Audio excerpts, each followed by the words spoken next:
Allô? Oui, Pape Djibril. Allô? Pape Djibril Fall ci ligne bi moom nag muy njiital MPR les serviteurs di amal votom foofee ca Thiadiaye Pape Djibril li ñu am mbégte di la dalal fii ci Sénégal 7 TV Penda Badji ci kàddu gi. maa ngi leen di gërëm bu baax di leen sant ci defal. ani tey ji lan nañu war a mën a jàpp foofee ca Thiadiaye voté nga ba noppi vote bi nu mu demee ba voté nga si jàmm ak salaam.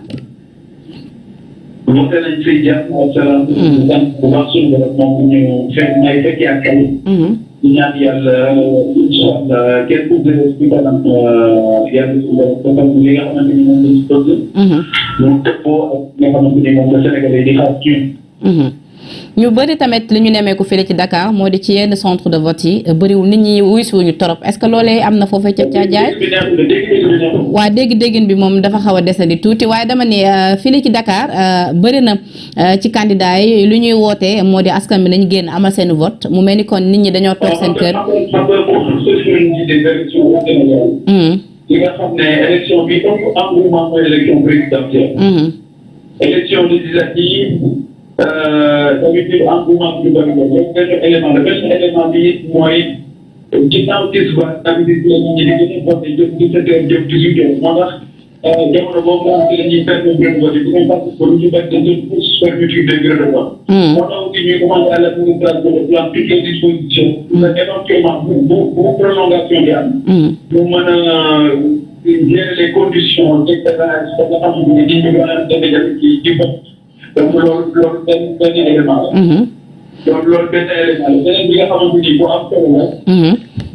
beneen bi nga xamante ni bu am solo la. waaw mooy que ne bu fekkee fii ñu Thiadiaye par exemple ci kaw gi. ñu ci bari tey day taw boo xamante ni bu bari la donc ñu ci bari dañuy xaar taw bi arrêté. pour ñu mën a dem ba di tranquillement loolu moo dégg nañ ci kàddu ki nga xamante ni moom moo di seen concurrente phare di Mimi Touré tête de liste nationale bu Benno Bokk Yaakaar nee na taw bi mu ab bénédiction lañ ko mën a jàppee.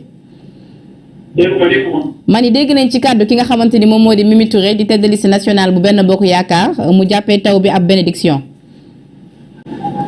waaw xam nga taw. taw waaye bu gouvernement Sénégal moom moo ko wax ñoom fexe nañu ba taw lu bénédiction publique Sénégal ndax am na ñoo xamante ni tey bu fiinee rek te du ci dem ndax dañuy am problème mu inondation am problème mu assainissement waaye nag bu fekkee ñi ma nekk ci Thiadiaye bu taw bi wax dëgg yàlla baykat yi soxla nañ taw bi soxla nañ ko bu baax a baax a baax moom bu fekkee ne malheureusement daa amoon loo désagrément ci ginnaaw donc loolu tamit bénédiction bi mais le gouvernement du Sénégal dafa laaj bu baax a baax ci gestion li nga xamante ni moom mooy affaire inondation ak li nga xamante ni moom mooy renouvellement des eaux parce que loolu Sénégal bi nga soxla te loolu day jàpp bu métti te loolu jàpp na ne bu demee assemblée nationale pour suñu taxawaayu dégg rek alors ci wàllu inondation boobu nga taxaw ndax tey jii Thiadiaye boobu nga voté également di sa fief ndax tamit ñi ngi dund yooyu ñoom tamit yooyu les jafe-jafe ñeel inondation yi waaw wala déet. waaw fii nag amul ay dysfonctionnement majeur yoo xamante ni mën na ànd ak ñu ne leen di nga xamante ni mën nañu ko waaye encore une fois dernière clôture des bureaux foofu la jafe-jafe yëpp di amee. waaw boobu la nit ñi di ko waaw am na ci waaw ñooñu ñuy remonté wu des informations comme quoi ay temps bu ko fi nemmeeku. comme un peu partout au Sénégal yooyu tamit jàpp nañ ne. rafetlu ci démocratie Sénégal te Sénégal waruñu alors ci wàllu quoi Pape Djibril ndax nemmeeku fa benn jafe-jafe yu jëm ci wàllu vote bi li foofee ca Thiadiaye matériel bi yëpp mu ngi fa woon ak it ndax tey conditions yëpp réunir nañ ko ngir ñu mën a amal vote bi ci nu mu gën a amee solo. waaw. macha allah est-ce que ba tey vous êtes toujours confiant pour Thiadiaye jàpp nga ni ba tey raw gàddu gu foofa yow yaa koy jël. ma ni ndax vous êtes toujours confiant jàpp nga ni foofee ca Thiadiaye raw gàddu bi yow yaa koy jël ba tey. waaw xam nga volonté bi dañ koy matérialiser. am na solo Pape Djibril ñu ngi lay remercier du ñàkk dinañ la dalalaat suñu yeneen plateau te it voilà di la ñaanal jàmm.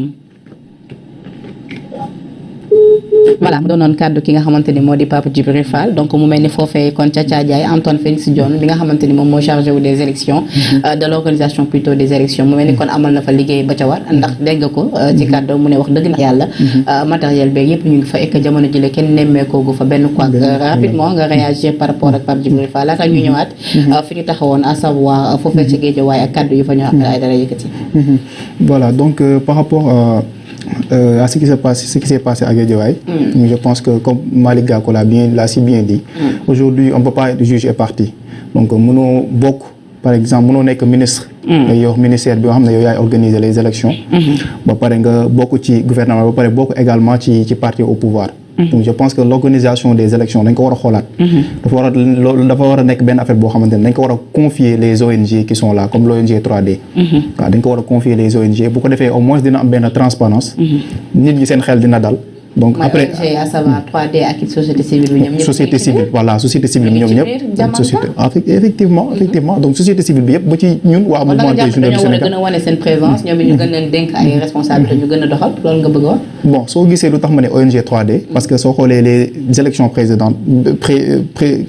précédentes donc joué nañ ci rôle bu mag. ONG 3D joué nañ ci rôle bu mag donc je me dis que peut-être c'est une organisation boo xamante ne suñ ko confié woon la gestion des élections donc je pense qu'il y aura pas ce problème là kii du génn di kaas naan fii il y a pas de représentant fii amu fi mandataire fii amu ci mandataire parce que on a constaté que il y a dans beaucoup de bureaux de vote il y a pas de mandataire il y a pas de mandataire des autres coalitions Yewwi Wallu Aar etc.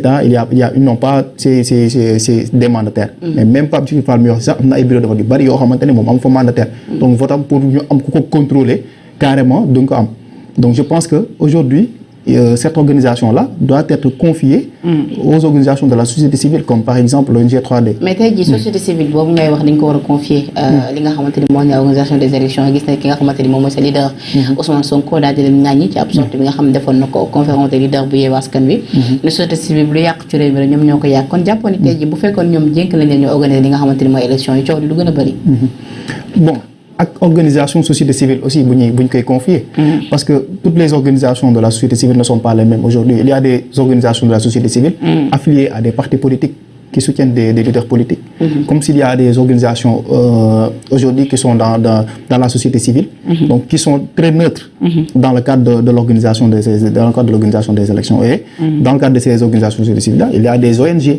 Il y a des ONG donc cette organisation de la société civile c'est global c'est nombreux il y a beaucoup de membres de cette organisation de la société civile comme les associations.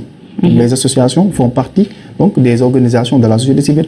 Parfois on voit des associations qui soutiennent des leaders politiques donc ces associations-là on peut pas les confier cette tâche-là d'organiser des élections parce qu'ils sont partie prenante.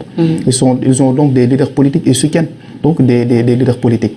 Donc l'organisation des élections selon moi doit être confiée à la société civile mais pas n'importe quelle société civile. Les ONG qui sont neutres et qui sont à but non lucratif donc qui n'ont pas d'identité politique. Donc je pense que c'est cette organisation de la société civile-là qu'on devait confier ces élections-là, et même les élections présidentielles à venir, parce qu'on ne peut pas être juge et parti. Nous sommes donc au Sénégal, le ministre de l'Intérieur est membre du gouvernement, il est un politicien. Le ministre de la Justice également, il est membre du gouvernement, il est politicien, il est ministre de la Justice. Donc je pense que en bon droit, on doit donner l'organisation des élections à une personne neutre ou bien à une organisation neutre. waaw d'accord loolu am na solo mais ma bàyyi la nga soufflé tuuti le temps nga soufflé nag ñu daal di dugal vidéo ki nga xamante ni moom moo di le maire Issa Laye